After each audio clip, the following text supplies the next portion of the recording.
guys. Welcome back to the Discipline Life Podcast, the place where we talk all about power differential relationships and domestic discipline. I'm Arya, and this is my husband, Coda. Hello, everyone. So on today's podcast, we are going to be taking inspiration from a question I received on my Instagram page. Yay, Instagram. On my Instagram page, in my proper place, I hold weekly Q&As, and this podcast was inspired by a question that I received asking about how we set up rules in our dynamic. Yes. And so I thought that would make a great conversation, so we're going to talk about it. We're going to talk about it. Ready or not. And so rules are an important part of domestic discipline. Some couples have more formal rules, and some couples have more, understood expectations, and that is how their rules kind of form. For us, we kind of like to have very clear formal expectations. Very so that structured. We know, yeah. Just so we know where those parameters lie and there's more clear expectations. Yeah, because we tend to be people. Now, we know not everybody works this way, but we tend to be people that like to know what's happening when. I mean, my wife really likes to write a lot of things down, her grocery list. You know, many of you are like that. I sort of write things down. I'm a technology junkie, so I like to put things in my note apps and things like that. But places where I can quickly find them, I know what they are. I know what they are pointing towards. And we like organization. That's the word. We like things to be organized and in their proper place. So yes, absolutely. And I do like writing things down physically on paper, but I do use some digital. No, you do. Sorry, I neglected to mention that. Yeah. I do use some digital organizational tools as well, but I really do find that writing things down, pen to paper, really does help me internalize what I'm writing, and it helps me kind of get that into the back of my mind a little bit better. And so I would say, like, the reason you want to have rules, whether those rules are formal or informal, the reason you want to have rules is just so that there's clear expectations on behavior, on roles, on responsibilities, and to know where those parameters of accountability are going to come into play. Yeah, and if you don't mind me kind of going into a story time here. Absolutely. When we first started, it may make some of you laugh. It does me, thinking back, that as structured and as organized as we are, when we first started, it was kind of that effect of wet the fingers and put it up in the air to see where the wind was blowing a little bit, and we got it as structured as we could, but we really didn't write anything down. We just kind of kept it. We knew what the rules were, but there was nothing set in stone. Wouldn't you agree with that? In the very beginning, very beginning. Yeah, I was about to say, I would agree with that. Once we started to incorporate the physical discipline, right, we did start writing things down at that point. Yes, we did. Because we realized, oh wait, this is something that we really would help us. This is a good thing to do.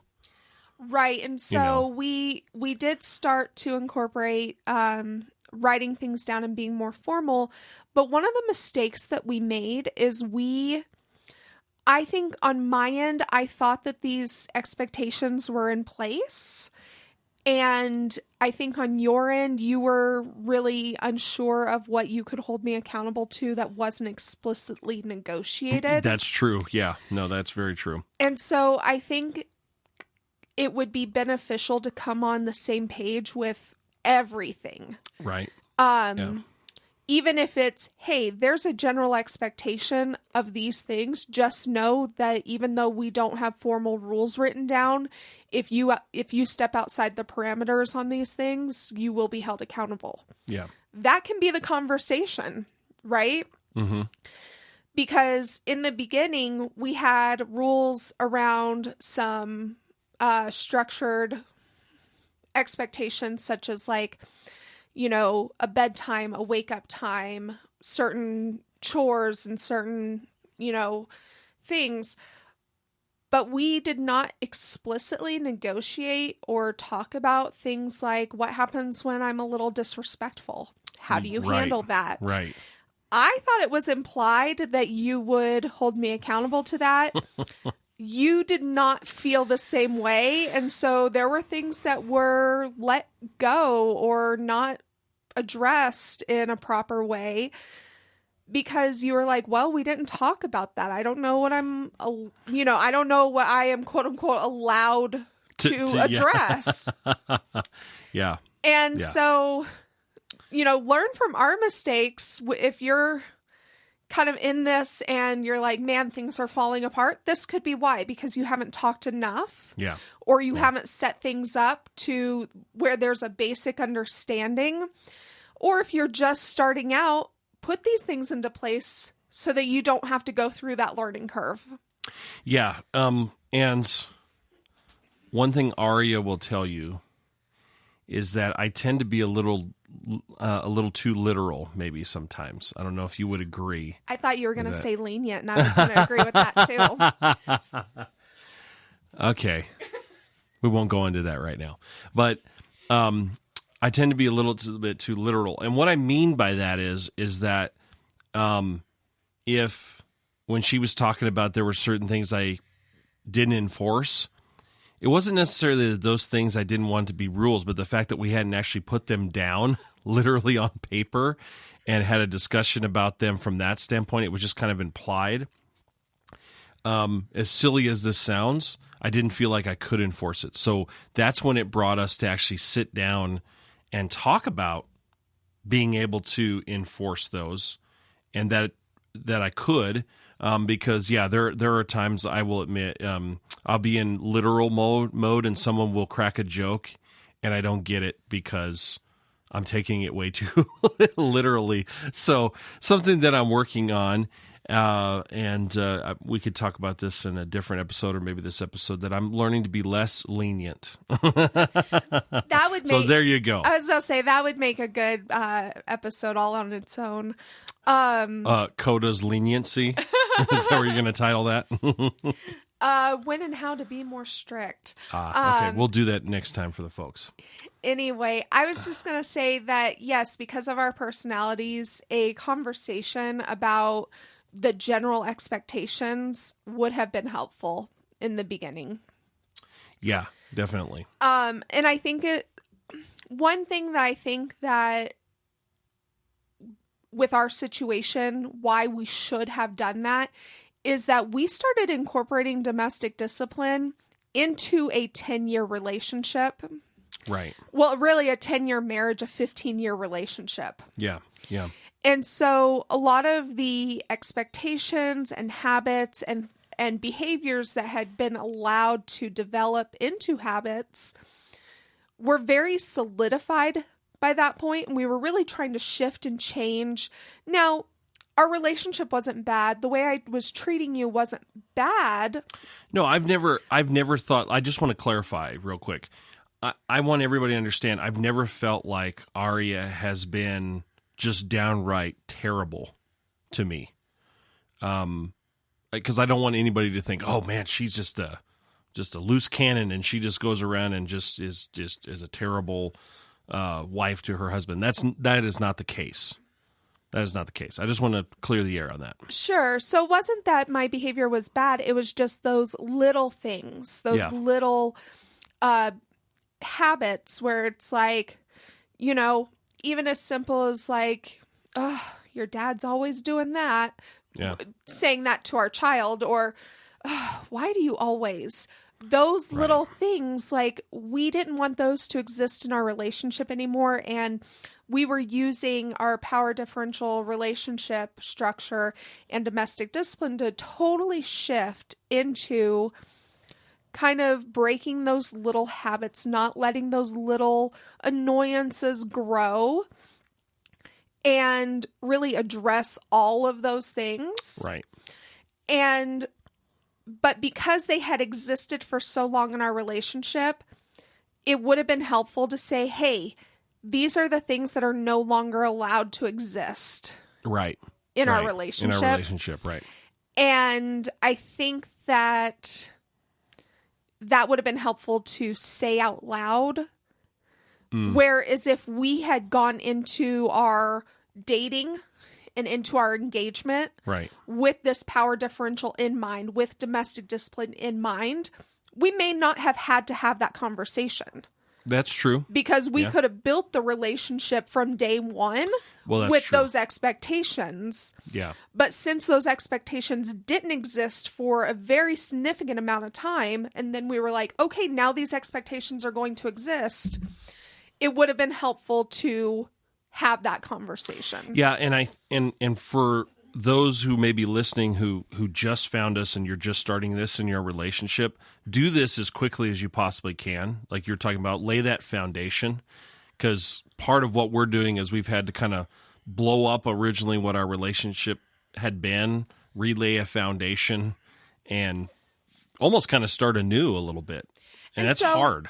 I would say, to kind of get back on the topic of setting rules, I would say that, in my opinion, there's like 2 layers to setting rules. Yeah. There's those foundational expectations that you should have within a good power differential relationship. Uh-huh. And then there's the specific rules that you build on top of that foundation. Right.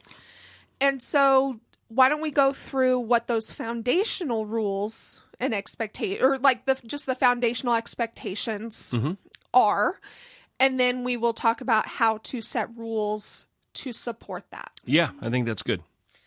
So do you remember, because we kind of talked about this a little bit a while ago, I think in the second or third podcast we did. That seems like forever ago, even though it probably wasn't. It seems like forever ago. Do you remember those foundational rules? No. Wow. So how are you holding me accountable? I probably do, because I have an app that helps me. I say, did you do that app just for me? What app? The app that we use that have our... Actually, I came across it by watching another YouTuber. And I was really trying to figure out some way to, it's a habit tracker at the core of it. And I was trying to figure out some way to keep myself more organized. Okay, I just was curious if you're like, yeah, he really needs this because he's an app junkie. Well, and what I really liked about the app was that we could both have access to the same list. Right. And you could see what I was doing, and you could set parameters, and there was accountability already structured in. The app we're referring to is called Obedience. It's available on the App Store and the Google Play Store. Not sure about Windows. No, I don't know. I doubt it. No, doubt it. But it is available on the 2 major app stores out there, and we really like it. And what it allows you to do is that you both have to have your separate accounts, but you set up the dominant partner and then the submissive partner, and you have rules and structures and habits and tasks set up on the main page. And then because those are for me as the submissive partner, and then I can go and click off what I've done. He can log in, he can see what I've done. And if I don't do a habit, we can structure it to add into a punishment section. Into the tier system that we've talked about. Right. Yep. And you can set all that up. It's all very customizable. Yes. And we pay, I think it's about $12 a year, $15 a year. It's really inexpensive, and it's a really good app. There is a free version, but the paid version allows us to have unlimited tasks, and it also allows some other customization. I normally don't like apps that you have to subscribe to, but this is a good app. This is really good. And it also allows us to set up a reward system. And so it's really a good app for that. So anyway, as we go into, I think it was important that you did talk about the app, because as we go into it, know that we put a lot of this foundational stuff and the rules in the app. And if you like some of the things that you heard about the app and some of the things that we're talking about, check it out, and you can implement some of the things we're talking about into it. And we are absolutely in no way affiliated with the app. No sponsorship. No sponsorship. They haven't sponsored us. They probably don't even know who we are, which is fine. But we just wanted to give a shout out to them because it's a great app. Right. It's a good tool. Yeah. So anyway, getting back to the foundational rules. The foundational rules are, if you've read blog posts or been in the domestic discipline side of the internet, you may have come across the I think it's like the 3 Ds of domestic discipline. Oh, okay. This is where we're going. Yeah. This is what I would consider the foundation. And the Ds stand for like dishonesty, disobedience, and disrespect. Disrespect. We got there at the same time. I was like, no, I know this. Yeah. And so really, I feel like that's the foundation of any solid relationship, really any solid relationship, but especially a power differential relationship. Yeah. Where I am expected to be honest with you. I'm expected I'm expected to be respectful of you, and I'm expected to be obedient when you ask me to do things directly. Even if you don't like it. Especially if I don't like it. That's right. Now, we have some caveats in our relationship that make sense for us. Yes, I was going to say, now, some of these may not make sense for your relationship, but it does for ours. Now, I don't think we have any caveats around honesty or respect. Caveats, what do you mean? Like rules, exceptions. You mean? Oh, no. Yeah, we don't have any. Nope. But the obedience one, there's a few that, like, you know, if you're asking me to do something that fundamentally goes against our morals or our values as a couple, then I can call you out on that and be like, that doesn't really align here. And then maybe see if I've had a stroke or something, because that would be weird for me to go outside of that, but... You know. Or if I feel like you're not being upfront with where you're at emotionally, if you've had a long day, or if you're feeling frustrated and you're asking me to submit to something like physical discipline, then I can call you out and I can be like, let's fix what's going on emotionally before we step into that. Right. And I'm trying to think if there's any other caveat around that. I think not that this would be disobedient, but if you ask me to do something and I'm just not feeling well, or then I can like let you know that. Yeah, because we do have some caveats of, especially if we're getting ready to do a reset. And I was just talking about like if you needed me to go to the store that day and I was like, you know what, I woke up and I am feeling really sick. Feeling well. Right. You know, that sort of thing. But yeah, you're right. I was just applying it to everything, because there have been times that you've come to me like, hey, I know we're supposed to be do a reset. I don't feel well. A maintenance spanking for those who are unfamiliar with our term. I keep saying that. Yeah, that's a maintenance spanking. I'm sorry. That's just our term, and I'm so used to saying it. Sorry. The maintenance spanking, we have it built in to where if you're not feeling well or if you're extremely exhausted, you can come to me and say, hey, I'd like to push this off a day or two. And vice versa, but coming from your position, it's just you making a decision rather than you communicating and collaborating with me, where I really have to communicate and say, the decision's yours, but here's all the information for you to make an informed decision. Right. Where on your end, if you're feeling exhausted, if you're not feeling up to it, you just make the decision and tell me. Yep, that's true. And so, again, those caveats may not work for your relationship. We set those up because it works for us. Yeah.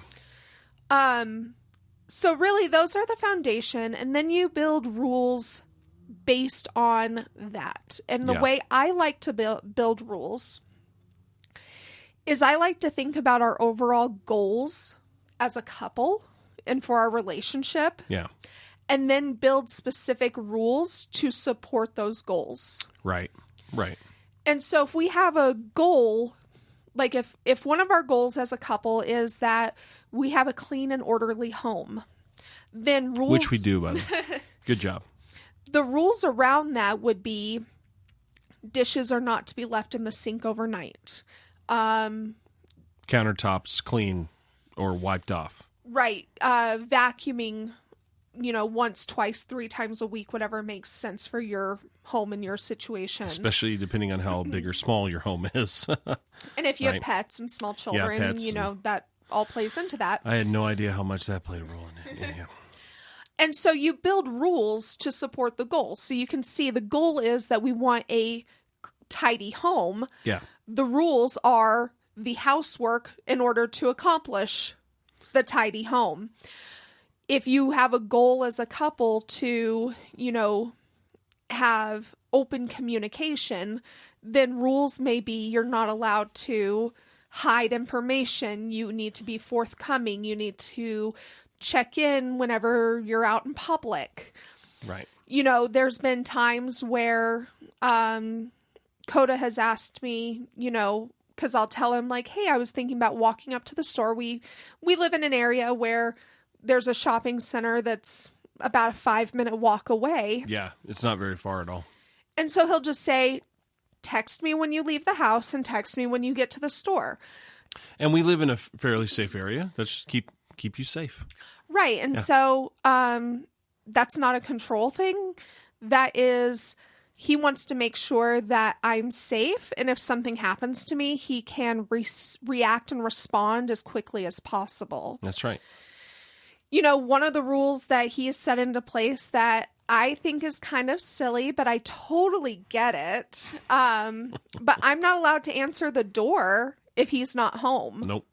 In fact, I don't think I'm allowed to answer the door at all, because if you're home, you answer the door. That's true. Well, and look, that I know that you were saying, and I know you didn't mean this in a negative way, that it sounds a little silly. And it may to some people, but I just feel like we're living in a day and age where there's not a lot of stuff that happens door to door anymore, other than maybe like Amazon, and they just kind of leave it on the doorstep and go. And I may be a little paranoid, and maybe I shouldn't watch videos about what happens on what's caught on Ring cameras and stuff. But I just don't trust a lot of people that come to the door during the day, even, because these days I just kind of go, what is the purpose of going to a door-to-door thing anymore? And so if they're there, I automatically assume, whether this is fair or not, that they're there to do harm until they show me that they're not there to do harm. And so I want you to be protected. Right. I mean, and so like I said, I get it. I think it's a little overprotective, but you know what? I also get to just relax in the protection of knowing that I don't have to deal with that either. Now, so I will say that may change once I get a camera. We're going to finally get a camera outside the front door, but it probably won't. It probably won't. If we're being real. Yeah, we're being real.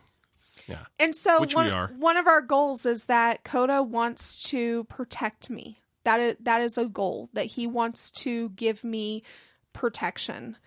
And so that would be not answering the door when he's not home, communicating where I'm at during the day if I leave the house. Those are all rules that, support the goal of him protecting me. We have a goal that I take care of myself and my physical needs so that I can be available to my husband and to my family and to do all these other things. So there's a goal that Coda has for me, that I take care of myself. And part of that is my bedtime. The rules to support that goal are my bedtime, my wake up time, drinking water, rather than soda or other things. I was like getting enough water, taking vitamins, taking an allergy or medication. Yep. And even having a schedule of hygiene, just to make sure that I am putting my needs, my physical needs, as a priority in my schedule. Because, and I want everybody to know, it's because you are, and I appreciate this about you, you're a very unselfish person, but because of that, and you want to take care of myself and our family first, sometimes you neglect your own health in order to do that. And So, that's not good that's for my opinion. anybody, to No, be honest. exactly. And so for me, that's another form of protection, I think, as well, to help you make sure that you're fulfilling all those things that you need. So, And then obviously I say that we have things that, we have a goal that there is proper respect and honor displayed in our relationship. And we don't have specific rules set up for that because it goes back to the foundational expectation, right? And in reality, when I'm being disrespectful to you. And you can call me out on that on a case-by-case basis. Right. But things that I'm not allowed to get away with are raising my voice, speaking in a condescending way, being sarcastic in a way that is not meant as a lighthearted joke. Because let's be real, I mean, we have a relationship where we like to joke with each other. We like do. to be very lighthearted. So there's sometimes where... And you have a good sense of humor. Right, and we don't want that to go away. Like, No. we don't want our relationship to trump some of the ways we enjoy spending time together. Yeah. But there is definitely a line that can be crossed. Yep. And we both know where that is. I mean, it's not like I go into it ignorant. No, I very much know when I'm being... Well, and because we share those values, and we've talked to, again, this has been things that we've talked about disrespect. Yeah, you know exactly, because there are some times where I haven't had to say anything, and you come to me and go, hey, I realize I was being very disrespectful. Right. And so, so I would say when you're thinking about your own relationship, think about the things that you like in your relationship that you don't necessarily want those things to change. Yeah. Figure out how to have those things coexist with a proper power structure, proper respect in place. And then look at the things that you want to change, or if you're brand new in your relationship, look at the things that you want to have. Yeah. And set expectations, and then set goals, and then make rules to support those goals and expectations. And that was perfect. That was better than I could have said it. That was good. Yes. Yeah, so that would be like... And by the way, that was something that we've just curated over time. Like what you just said, that took us forever to get that. The concept of being able to say, here's the goal. Yeah. How do we support the goal? I think that took like 2 years of setting rules and accountability and like having that structure before it dawned on us, like, wait, let's set the goal and then reach the goal with the rules. With the rules, right. And again, something that many of you may go, well, that sounds pretty obvious. It really wasn't to us. And it may not be to you when you're first starting on this, because there's a lot of things to think about. There's a lot of things to put into place. So I'm so glad this question came up. So hopefully if some of you have been struggling with this, or again, you're just now starting, hopefully this will help you kind of set that right direction and go, okay, here's step 1, step 2, and so on. Right. And also, don't make it too complicated. Yes, keep it simple. We figured that out too. We did. Because Yep. at the beginning of this year, I think that we had been kind of out of our power structure for a little while because we had a major transition. There was a job loss, and then a job gain. Yeah, I was about to say. Yeah. Coda lost his job, and then we had to move from the house that we were in because the house was part of his salary. And so we were living with family during a transitional period. Then he got a new job, and we ended up moving out of state. And then we were in a very small apartment where having some of these aspects of our dynamic were difficult. Yep. We did make it work. We did. But it was hard. And then we got into a new house, and then we lost our dog, and then we just Yeah. we had Then we got so a new dog. we had so much transition in a year that when we hit January, I was like, okay, new year, new us, new goals. Let's just jump back into the deep end. We know how to swim. We've done this before. And I think we structured out way too meticulously. Yep. It was a little too much. I mean, we tend to be so meticulous sometimes we get in our own way. And so With that. I think a few months into that, I had to come to you and be like, I am so burnt out. Yeah. I'm so burnt out trying to do all the things, and I'm feeling really stressed out because I feel like if I don't do all the things, then I'm going to face punishment. And, so your day was just panic. You're just panicking all day long. And I wasn't taking care of myself. I wasn't No. prioritizing my own needs because I was so focused on the tasks. And were that set caused up. some frustration with you. I remember frustration, anxiety, and things that we were trying to eliminate Right. through this, but it wasn't helping. It wasn't helping. It was making things worse. So sometimes pulling back on the rules and saying, okay, here are the things that absolutely have to get done, and that is all we're going to focus on, helps. Because for us, I know that as soon as we pulled back and you're like, hey, I'm not going to be meticulously checking your housework, just don't let it get out of hand. Yeah. And that, I know the accountability is there to say, hey, if I just let the house get trashed, you will come to me and you'll say something and you'll be like, hey, get this taken care of, or we're going to have to talk about it further. Right.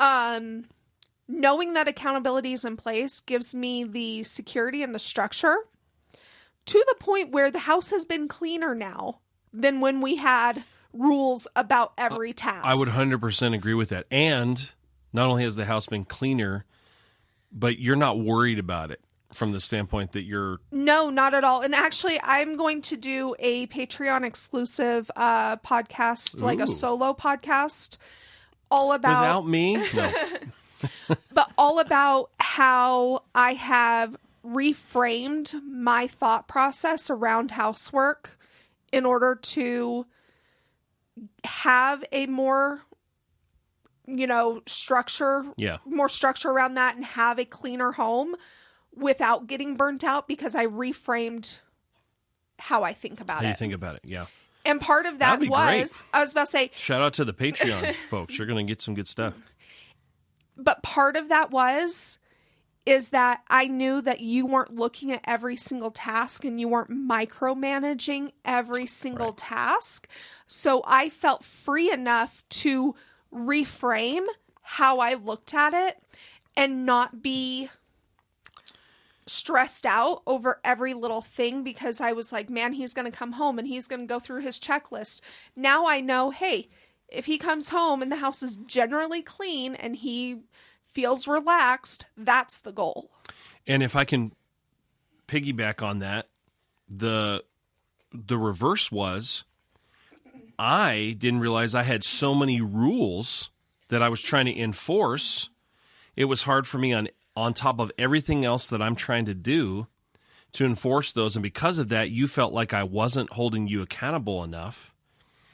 And that made it very, very difficult for me to enforce the rules. It was easier for me a little bit to make it slide a little bit. So once we minimized them a little bit and we made them simpler, hopefully you would say it's been easier for me to enforce the rules. Yeah. And it's been easier for us to have conversations like, hey, do you feel like I've been doing really good? Hey, could I slide tonight? Like, there were a couple times you came to me this week and said, hey, can I come to bed a little later? And I was willing to say yes, because I had been monitoring your bedtime. You'd been doing a good job. And I felt like, yeah, that's fine. But because there's not so many rules, quote unquote, on the books now, it's a little easier for me to hold you accountable. Right. And so, because you're absolutely right. I mean, I was feeling like, oh man, I left I loaded the dishwasher and started it, but there were 5 things left in the sink. And so, man, he's really going to come down on me. And of course you didn't, because that's ridiculous, because, no one's perfect. No. And then I was like, oh, he didn't even notice. And so it was kind of like and this then thing. A resentment came from that, because you were saying, well, what's the point of the rules then? He's not even going to hold me accountable. Right. And I think that you have to, you as a couple, and especially as the man in the relationship, you have to decide what the priority is. Maybe there is some people out there that the priority is that there is not a single dish left in the counter overnight, or left in the sink overnight. For some people, that might be the case. And that's okay if that's the case, but you have to decide. Where I would say that your bigger priority is that you really don't like when the bathroom gets messy. You want the bathroom to be clean pretty much all the time. Like, you would prefer everything pretty tidy. And the reason being is because obviously that's a place where we go to have good hygiene. And so to me, you don't get good hygiene from a place that's filthy. Right. And so, our home, we have a small home, so we only have one bathroom, which makes it harder to keep clean because we're sharing it with a preteen that is, preteen. I mean, we were all there, so you all know. She's a good kid, but, we're all going through our journey here. And so I know, like, hey, it's okay if, I do the dishes and there's, a few things left over that I just rinse off and leave in the sink until I unload the dishwasher the next day. That's no big deal. But I will make sure that I wipe down the bathroom counters and give everything a quick clean pretty much daily or every other day, because I know that that's the priority. But if your priority was like, I really want the kitchen to not have any dirty dishes, then I would spend the time to hand wash anything that didn't fit in the dishwasher, because I know that that's the priority. Yeah. Now, what I was going to say is that you're usually good that if there's some stuff left in the sink, by the next day, or usually when I get home, it's already gone. It is hand washed or put into the dishwasher. Where we talked about earlier, and you've never gotten to this point, if those same dishes I noticed were there 2-3 days later, I have asked you, and this will be on the Coda's Leniency podcast episode, but I don't think that you should let something that is a priority, like, I really don't think that you should let something like that go longer than a day without saying something, and 2 days should be punishment territory. I agree. And I don't think I've been lenient in that area since the new rules have been in place. You haven't, because had you to haven't gotten it. there. That's what I'm saying. But I will say that I think that I would have addressed it if it had gotten there. So all that to say, keep things simple, keep things general. It's okay to have priorities and to set those priorities, but realize that not every single thing can be a priority. Correct. It's just like, I'm not trying to get political here, but it's just like there could be, in my opinion, too many rules on the books right now, and that's what's making things rough sometimes in society. So it's the same thing with your relationship. All I was going to say is if you have 10 rules, you can set 1 or 2 of those rules as the priority, like these things have to get done first. And then the other things, as long as they get done, within the time frame that you set.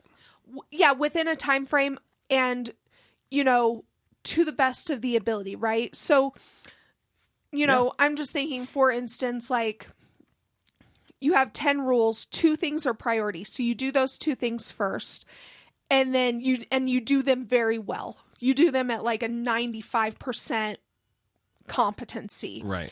The other things, as long as they get done to like an 80% competency and they get done within the time frame, then you've won. You take the win. Like that's the goal, right? Yeah. But you cannot have 10 rules and have all 10 things be top priority and want 100% competency within that. And real quick too, to add on top of that, when we scaled back on the rules too, that's also when we expanded the tier system, because we had a bunch of stuff where it was like, we were all in the same tier. You would get punished the same punishment for one thing that really should be more severe versus one that was kind of look like, okay, maybe that should be a warning first, but all of them were in the tier of punishment, spanking.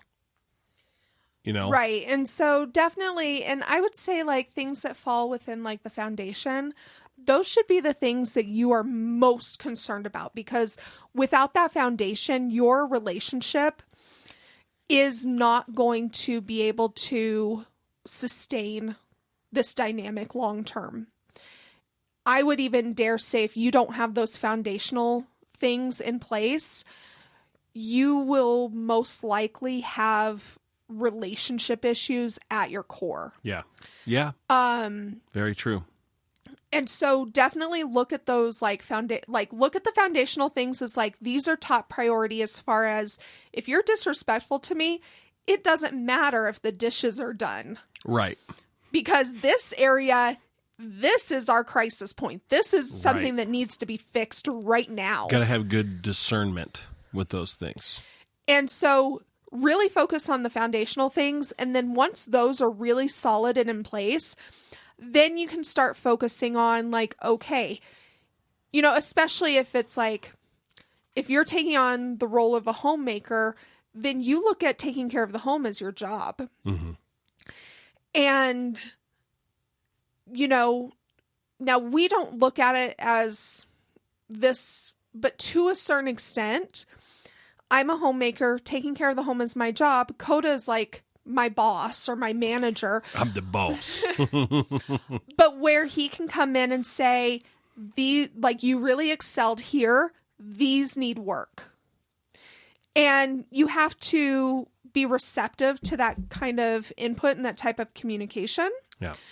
But also don't be unrealistic as the man. Don't be unrealistic in your expectations to say everything always has to be 100% perfect, pristine, because that is just too much. It's too overwhelming, right? Well, that's not fair because, again, you have to find that balance of realizing, like, holding, and this maybe is why Aria thinks I'm a little too lenient, because I'm still trying to find the balance of holding her accountable, but because I struggle myself with perfectionism, not going the other direction and trying to say, well, you didn't do everything perfect, because that's not fair.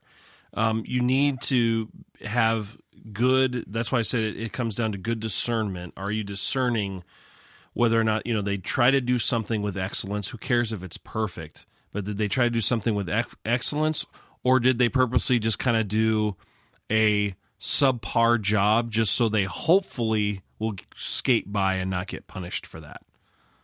Which I don't think you've ever done, but I just want to bring, those are the two things you need to be looking at and discerning when making a decision on something. But sometimes product does outweigh intention. No, that's true. And you have to, and you do need to take all of that into account. So I guess what I would say too is I hope Aria would agree with this. I try to take time to really think about things before I make a judgment call. And I know that sometimes that may drive her a little crazy, but I do try to think about things, and before I make, I don't like to make snap judgments. I really don't. I like to think things through a little bit. So I guess just to kind of wrap this up give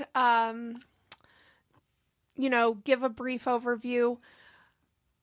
The way you set rules in your relationship is you set the foundation of expectations based on honesty and obedience and respect.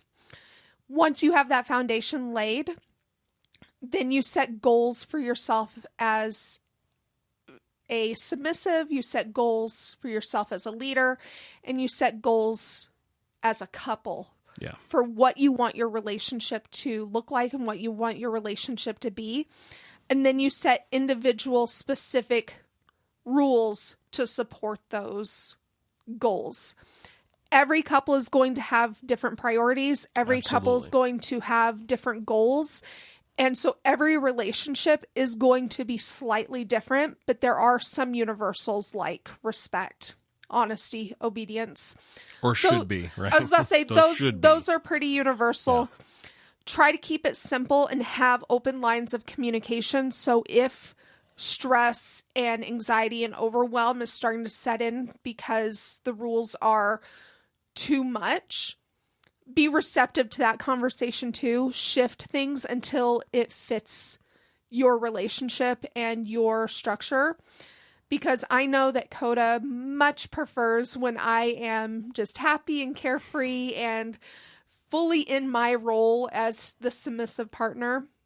He likes that so much better than the anxiety-ridden, like stressed out, spread thin version of me when I'm trying to do everything completely perfectly before he gets home.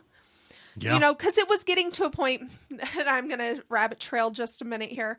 It was getting to the point where if he were to come home an hour early, which he did on occasion, he's thinking, oh, this is great. I'm going to surprise her. She's going to be so happy to see me. We'll get extra time to spend together. That was my thought. And we like to sometimes go out to this restaurant and just kind of have what we call a mini date and sit there and drink a soda or something and talk. And I always would like, oh, I'm coming home early. We might get to do that. I'm really excited to surprise her. And then he walks in and I am sweaty. I'm a mess because I do kind of like to freshen up before he gets home.